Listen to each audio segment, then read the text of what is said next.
to study whatever it is that we want to be in life.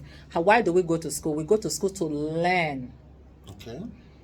We are taught all manner, the tricks, how to sustain once we start that career, how to sustain it, how to remain in it, how to make profit, how to succeed. So all about, to the extent that it doesn't end at your first degree. You could have a certificate, you could have a diploma in the same course, you could have a degree, you could have a postgraduate program, you could have a masters and all that, even a doctorate and all that, and become a professor in that field, become a professional. That's how marriage, is meant to be. An institution is an institution that is meant to be studied before you marry. In or outside?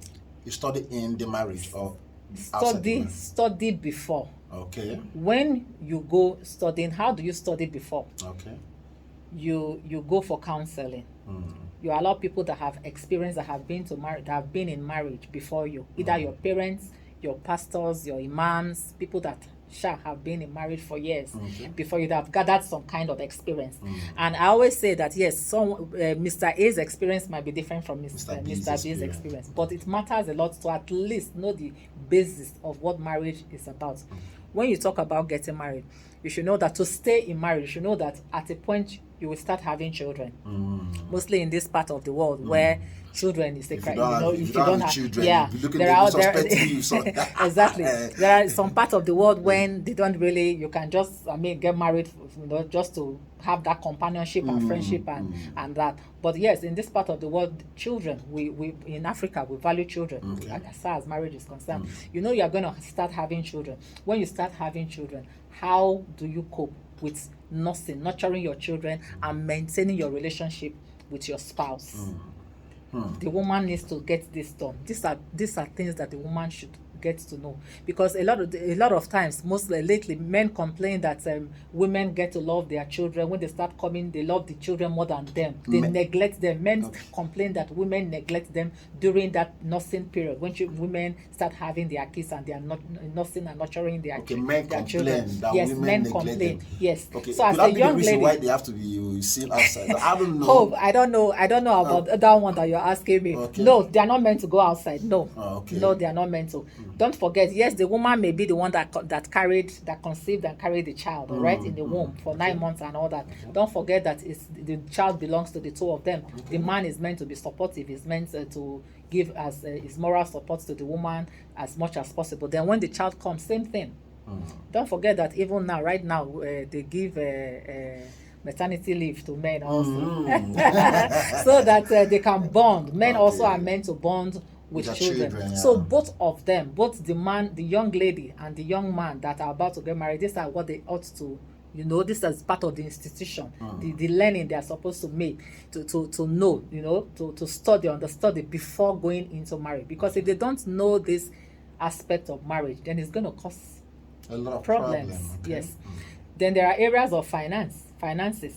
It's not all, marriage is not a bed of roses. We all know that it's not all rosy, all right? There are times when there are low points and there are high points. So you have to learn that there are times that your husband may not have to give you everything that you need. Yes, a young lady just coming from the father's house, they pet her a lot, she's been given whatever it is that she needs. Now, this is your man, and yes, you are his responsibility, and you can't have him do what or give what he does not have. So you have to be able to mellow and cut down when he's in his low points. Then when it's there, flowing, then you enjoy it together. These are things that young girls these days should get to know, because it seems as if they are so very impatient these days about these things. These are, Then also, when it comes to romance and libido issues and all that, these are what they should discuss. A lot of people shy away from discussing these things that has to do their libido, whether they are so low, whether they are high in it, their state of performance in bed and all that. It's not, you are about to get married for crying out loud. You should not hide all of these things, because this is marriage. But irrespective of the religion, some religions may not want to accept it. Accept what? Accept discussing this? Yes, as a born-again Christian, somebody like me. No, even during counsel, these things are discussed. As a born-again, should I be discussing Am I not a born-again? Okay. I am a born-again. Okay. maybe that may not be necessary. No, it's necessary. Okay. All No, right. these are part of, these are the things that counselors teach, they educate them. They make them talk about it for them to get to know. Because this is what marriage, these are part of the things that, when we talk about procreation and having children, it has to do with romance and meeting each other before it can happen. So it's So it's very, vital it when it is, comes to oh, marriage. very, very.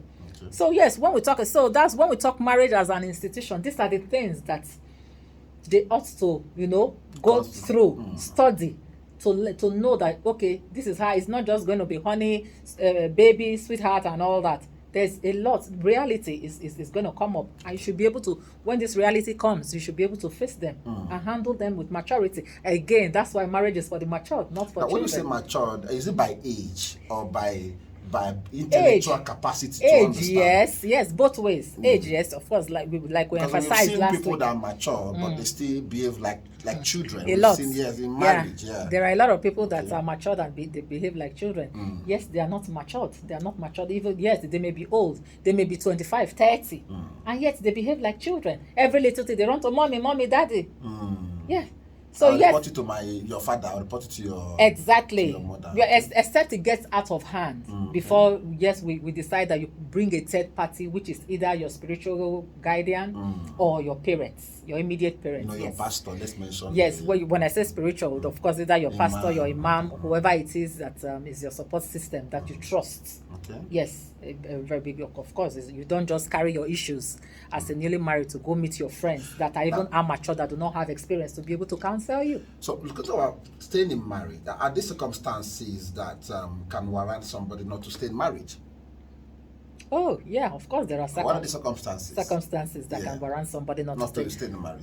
Just you believe marriage is for better, for worse? Yes. You believe in that? Oh, yeah. So what would you now say somebody should leave? Peradventure, there are circumstances just like you have consented now. I never said somebody should leave.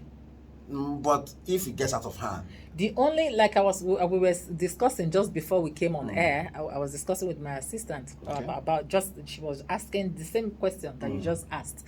I said that we have the same spirit. I told that. Yeah, okay. I told that as far as I am concerned, well, these issues are for peradventure, you fail, or the couple fail to have really have these guidelines. Knowing exactly what marriage as an institution entail, knowing what to expect, what may come, their way along the line. Peradventure, they fail to do that, and they are there and they are having these experiences. Well, they learn. You learn on the job. As far as marriage is concerned, you learn on the job. You learn on the job. Oh, you learn on the job. Oh, yes. You learn on the job. But even learning to answer your question, the only area I would say run for your life is when domestic violence is involved, either on the side of the man, because it happens also in the side of the man and of the woman. When you feel threatened, you don't feel safe with that person, your spouse anymore, that you live with. You are threatened, you are frightened.